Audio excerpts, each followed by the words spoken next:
Namaste India, good morning.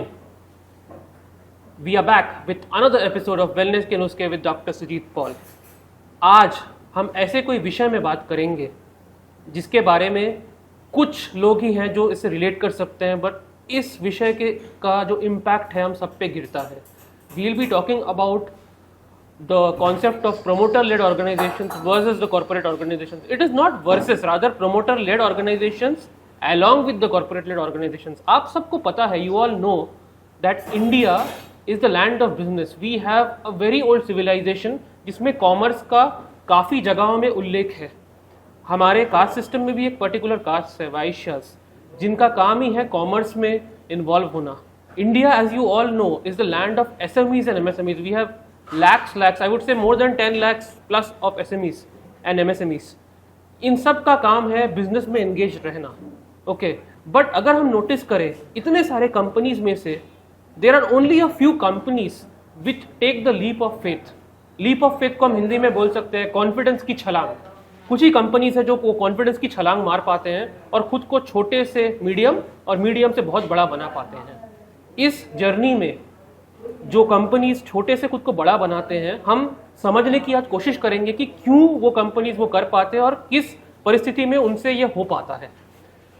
सबसे पहले तो मैं आप सबको चाहूँगा कि आप सब हमारे डॉक्टर सुजीत पॉल सर को वेलकम करें. Hi doctor Sujit Paul sir, नमस्कार. ये हमारा सौभाग्य है कि आप हमारे साथ हर एक एपिसोड में पार्टिसिपेट करते हो और हमें नए नए पहलुओं, जीवन के नए नए पहलुओं से हमको अवगत कराते हो sir. So sir, what is your take on this issue that in India only a few companies are able to take that confidence ki chhalang or that leap of faith and become big? What do you feel is the story behind the story? See, in India we have millions and millions of companies. I think every minute there is a startup that is growing. We have enough amount of SMEs, MSMEs, companies who are at that 50 to 100 crores and similar. But if I ask anyone, even the viewers, tell me the name of few companies in India, you will definitely not name more than 10 companies that will not come in your mind. Now, why is that so? In spite of so many companies that is getting registered, but why you don't have a top of mind more than 5 or 10 company or brands? Now, to transcend from a promoter-driven company to a corporation is a complete journey by itself, and this journey is not only painstaking and tedious, but this journey needs lot of articulate craftsmanship to take it, lot of accuracy of vision, lot of strategic movements and plans to ensure that you can know how to get into that journey, and it's a miles and miles journey that you have to take.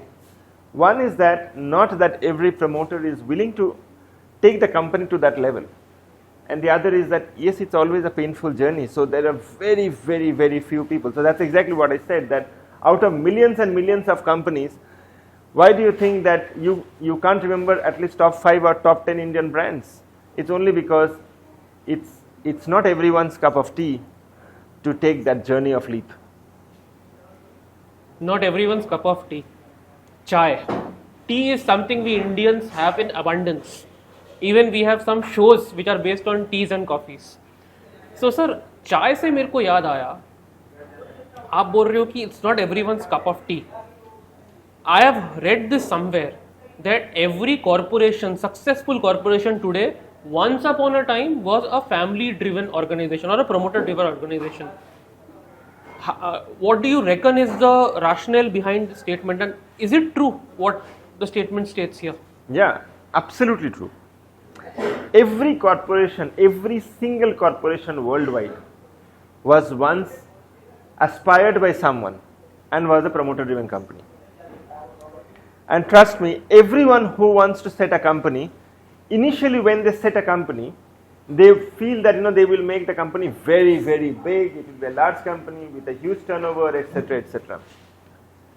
But it's not everyone's cup of tea that you can build and scale up that organization. Whilst it's true that every large organization that you see today, someday they had registered as a small company, and from there if the promoter have the right kind of vision to genuinely scale up, then the promoter have to take that journey towards that scaling up. And that journey is, what I have been doing from years together in multiple organizations in India and overseas, where we have helped companies to actually grow. But there's a meticulous approach towards it. There's a meticulous approach towards it. When we take that meticulous approach around it, and when I look at your journey, sir, you would have worked in at least 4 or 5 different parts of India, and even in certain parts of the world which is not India necessarily. I think some of our viewers know and some of them don't know.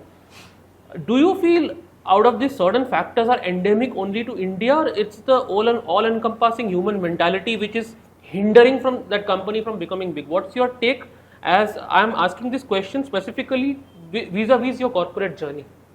Yes. What is it that actually hinders a company to grow is the question. Most of the time, when I met and I have been working with promoters, I saw that the average promoters does not really absorb that growth well, because they are scared that their controls are going. But aspirational promoters, even in India, the large organizations where I have been, I have worked with those promoters as well. I have seen them to be heavily aspirational. They believe in people, and genuinely believe in people. And when promoters genuinely believe in people and they start releasing the controls, it cannot be that, you believe for 1 year and then after the second year you start taking back control. It collapses. You have to have long-term belief. It's like if you put your money in investments, in mutual funds, in share markets, it have to be long-term. You cannot do intraday trading always. So if a promoter genuinely believes in people and ensures that the visions are set, the pathway of the organization is well carved out, then definitely that organization is poised to grow. But the point is that in India, at least what I see is that the average promoters, then that is the reason you will see that companies hardly grow above 50-100 crores. In India, hardly promoters actually have those kind of mindset to scale up. And since they don't have that mindset to scale up, they don't scale up. Right points of mindset. Now, when we come to mindset, I'll be harping on this mindset fact. We see off late, many companies are doing their IPOs, and they are listing themselves, and they are listing themselves with all the pomp, all the splendor. They are listing themselves, But however, behind this flood of IPOs, what do you reckon is the mindset? The mindset is to grow the company or just to make a quick buck? With some risk, I'm saying this. Yeah, sure. It's not about whether you are getting into IPO or not. I think any leader who drives an organization need to ensure that quick bucks are never a solution. Unless for the end consumer, whoever is your consumer, whatever is the consumer, you don't drive genuine value, then that company would never actually be a large corporation. That may be a company that may get into some turnovers, some financial numbers, but that will be very short term. Short term can be 10 years, it could be 50 years. That's not the point. The point is, moment you feel that you will drive through the genuine consumer value, then the whole story changes. I don't want, or neither have ever believed that you just draw in consumers inside a movie hall and sell them cold popcorns, or sell them high priced beverages because they cannot go out. That's not what is right. That in that way you cannot win a consumer. It's about, are you genuinely true and caring to give a genuine value of your product, of your organization to the end consumer? That's what drives and compounds to build a large, great, nice organization. So you're referring to the value, the core value, the basic values, the various sort of values here. Sir, I'll now come to the other side of the coin now. Let's say hypothetically, you are a promoter. Hypothetically, you have built the organization and the organization is whatever because of you today. Then you bring in somebody who's a professional manager, who's a CXO level guy. You bring him, that person in the setup. I feel the normal human emotions would dictate that after a particular level, if you see that the things are going out of hand from your perspective, you would again try to ascertain control and get back into the things. I know the mess up also happens at this level only. But however, how does a promoter, for the promoters who are watching in and who are glued in here, how do they control that urge to balance the instinct of controlling the system versus allowing the professional to do the things the way it's supposed to be done? We have seen, and there are enough case studies in India and overseas, that when a promoter actually starts getting back onto the field, what kind of mess up have happened. We have enough case studies on that. If as a promoter you have got someone, that's exactly what I told. You have to believe, trust, and give time. Rome have never been built in a day. So if you feel that someone will do a quick move of fat turnover, that will be, trust me, very, very short term, because we don't believe in that. So that urge of always getting in is because the promoters feel that, oh God, there was a time when I used to do everything, when people used to come to me, etc. But a good promoter or a visionary promoter only focuses to see that, yes, is the company shaping up? What was the company earlier and what is the company today? Now that is what a visionary promoter sees. That because a promoter have been in the company for many years. So the promoter exactly knows that what was the company earlier. So moment they see the journey of change, then a good promoter would always say, no, there's something happening which I don't understand. Maybe it's a great idea to have a back seat. Only for that reason you are getting great people. But you cannot get great people, and that you cannot understand their way of business, and you feel that, no, why is it happening like this? So a thought process of the promoter, maybe from his perspective, right or wrong is not the point, and the professionals who comes in will be from their perspective, because they have done it over and over and over and over again.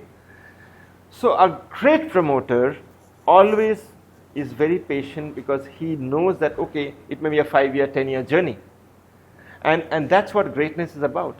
And a great promoter also knows that in this journey, it's important that whoever the team members are, they have to be well rewarded, and if that does not happen, it's not a one-sided game always. Very rightly said, sir. Like, I could visualize some of the scenarios that you're saying. Sir, in India, we all know there have been very famous cases, or rather I would say infamous cases, of a set of 2 promoter brothers in Delhi who were trying to run a healthcare organization. It did not go the script did not go as per how it was supposed to go. We had another very famous case of a Hyderabad-based company, I believe, IT organization, where the promoters' practices were questionable. Okay. Now, in these kind of scenarios, okay, and we all know about these cases in the corporate boardrooms, not just in the corporate boardrooms, these were first-page news everywhere, and everyone knew. What do you feel should be the lessons for the promoters, and also for the sources of strength of promoters, the CXOs, from these kind of episodes? See, in India, we have seen enough cases like this. I think you are referring to one of the hospital chains when you mentioned Delhi, where two brothers were there. I understand the reference that you're talking about, the Hyderabad, the IT company. But the point is that in India, there are enough such cases, where we have seen that, there were misappropriation of funds done by people, and they left the country, and they are out of country, etc. Now, that's exactly what I say, that you have to have a tight control, and where once you get in the professionals, they know that how the control mechanisms are. Now, the problem what happens in promoter segments in India is that India works a lot in emotions. So we find, as you mentioned, 2 brothers were there. We find that brothers, relatives, etc., they are there, and typically what happens is that they believe their relatives so much that if they are doing something wrong, they could not see it, because these are blood relations maybe. Now there is where a professional steps in and he says, boss, this man is wrong. Now, but when things are all tight within the family, then either you cannot question someone else in the family, or maybe you are too naive to understand that there is something wrong in the family that's happening. Now, because India is more of an emotional country, that's why DDLJ have been so successful in India.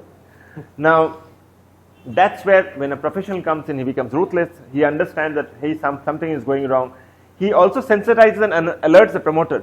Now, whether the promoter understands and takes the alert or not, that's different. But a professional can definitely see that, hey, here there's a wrong that's going through.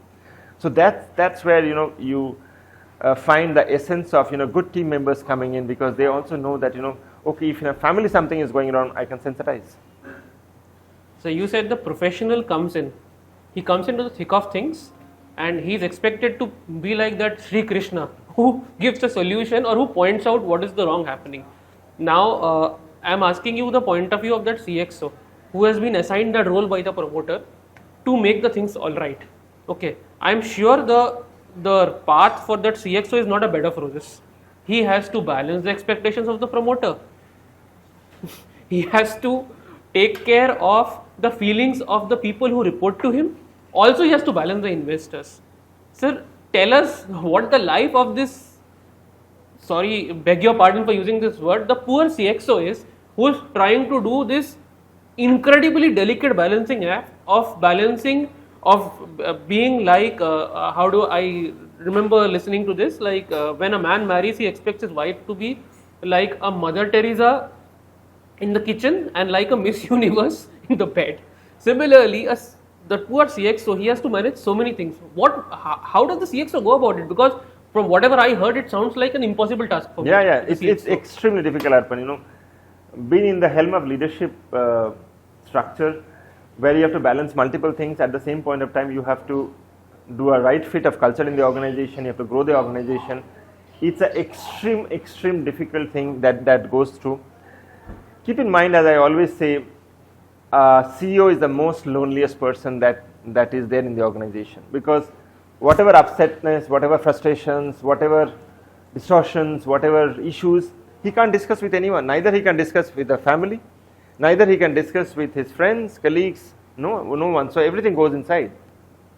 So it's a very difficult task actually for anyone who is leading at the top, any professional who is leading at the top, because the promoters would have absolute different kind of mindset, and the promoter wants to change the organization, but the CEO is expected to do everything, and he is expected to be Lord Krishna on the war, and it's a very complex situation that he undergoes every single day.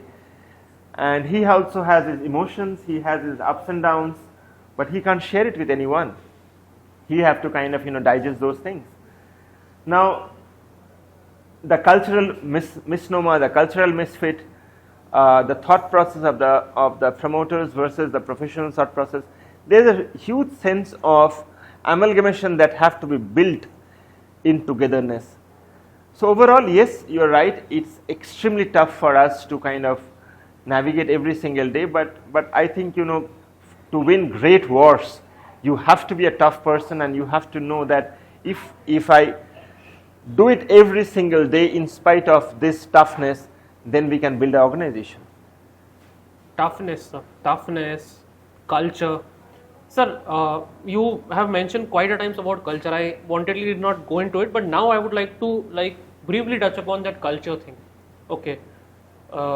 For example, a CEO, he has come from 5 or 6 different organizations. Even a CEO is not born a CEO, they also do their hard work. They go through their rigmarole of daily life. They are also balancing things, and they have reached at this level with a fair amount of exposure, with a fair amount of insights from wherever they have gathered it. Now, I'm sure when an organization is transitioning from a promoter-led organization to a CEO-led organization, to a corporate-led organization, okay, the culture would be very different from here to there. What do you feel are the challenges when you're trying to bring all of them into a same culture? Obviously, the employees who are joining in, they'll be as per the culture of the CEO. But however, the promoters, for them, they are seeing their own baby being grown, and they are trying to balance what are the challenges that will be coming in this journey of bringing the promoter to the culture of the overall organization. How does that happen? So yeah, a good CEO knows that it's extremely important to build an organization with purpose. An average CEO knows that he should build an organization only for turnover. A good CEO knows that if an organization is built for purpose and value, turnover is a byproduct of that. So automatically turnover comes in.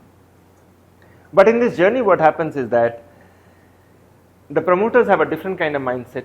The CEO definitely wants to build an organization. That's why large organizations worldwide have been built. Now, the biggest compromise, the biggest hit actually goes to the CEO, because people below him, he knows that what are their wants, what are their likes, what are their dislikes, what he should do to them to ensure that they are well contented, they are happy, they are well fit in the organization. Because these are the set of people who are the fresh blood infusion that's happening. But for the CEO, he don't have someone who can think in a similar line to take care of him, but he is also a human being made with blood and flesh at the end of the day. Pretty much lone battle for him, pretty much. Yeah, it's a pretty much lone battle for him. So a CEO cries, but you can't see the tears.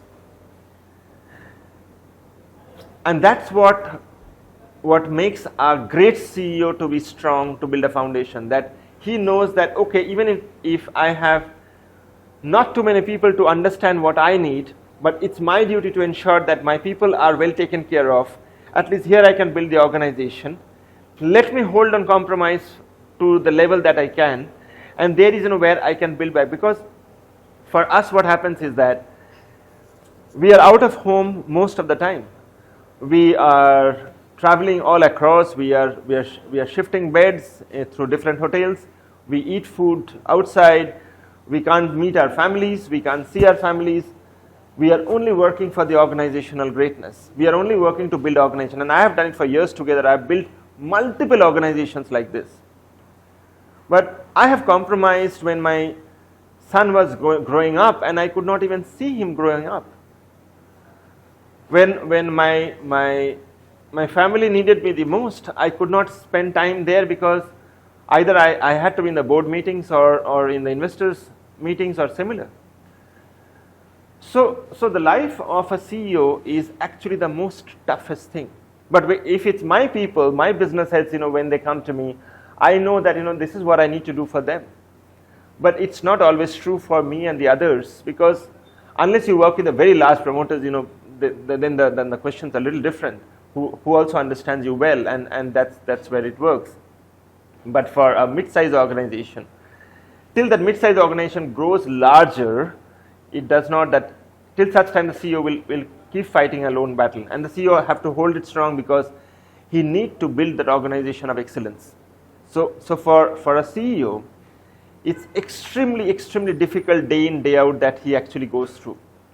It's like my wife manages the home and I don't even know, and just because I have the best wife, I know that she can still manage, and I can still go and build organization that will add value to India.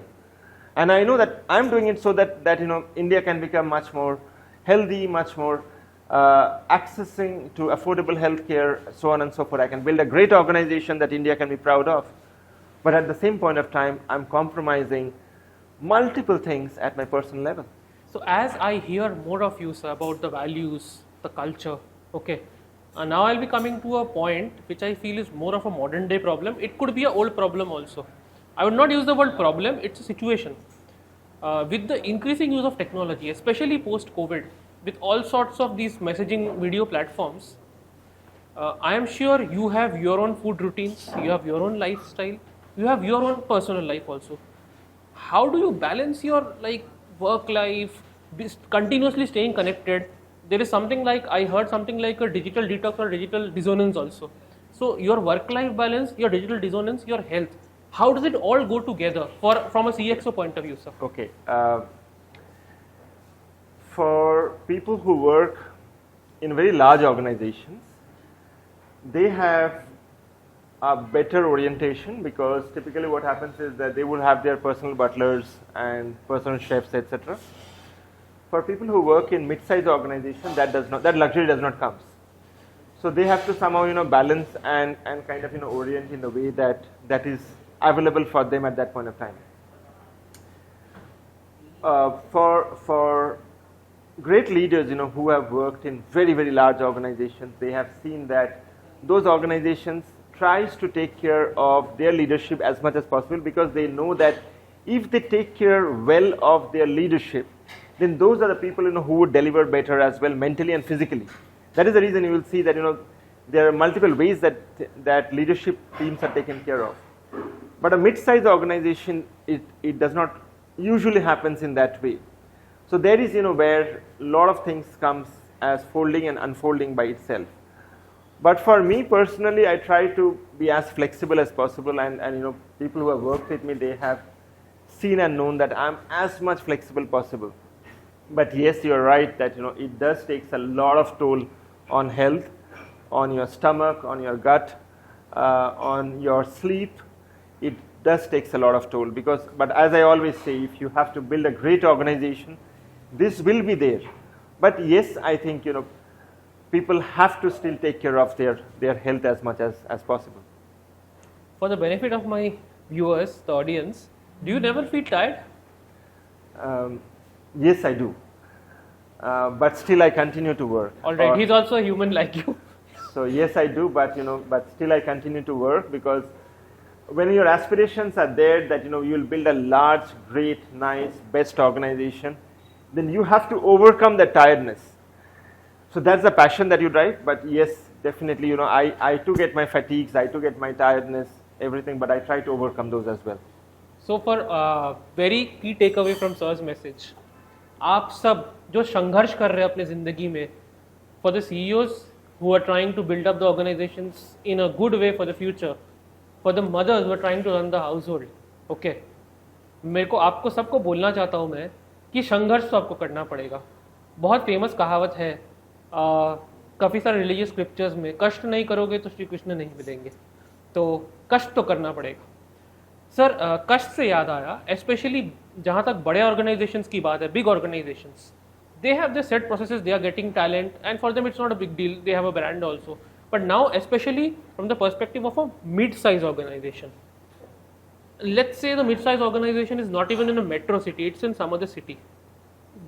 How do you even attract the talent? I know there is some strategy behind it, I'm not saying there's definitely a method behind the madness, but isn't it very challenging to get manpower in this mid-size organization, that too in a non-metro location? Yes. How do you go about it, sir? Yes, it's extremely challenging to get good, right people, relevant people in mid-size organization where the brand is not there, the brand is not powerful, etc., etc. But there is, where you have to use your personal influences and get the right kind of resource, because if I'm the captain of the ship, I need to ensure that I have the best of sailors in the ship who can navigate the boat. You mentioned the captain of the ship. When we mention the captain of the ship, the captain is the captain because of the team, very rightly you have said. But again, one part of the team which people don't notice that go along with the captain are the physios, the psychologists. Okay, the physios, the psychologists, the support staff. Of course, you're selecting the team with the help of whatever support function is there, with the help of your personal influence. But what do you feel is the role of these external advisors in this entire journey of shaping up the mid-size organization to a very large organization, sir? External advisors.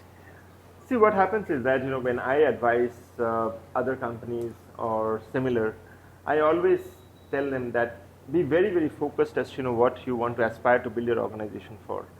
And once you are very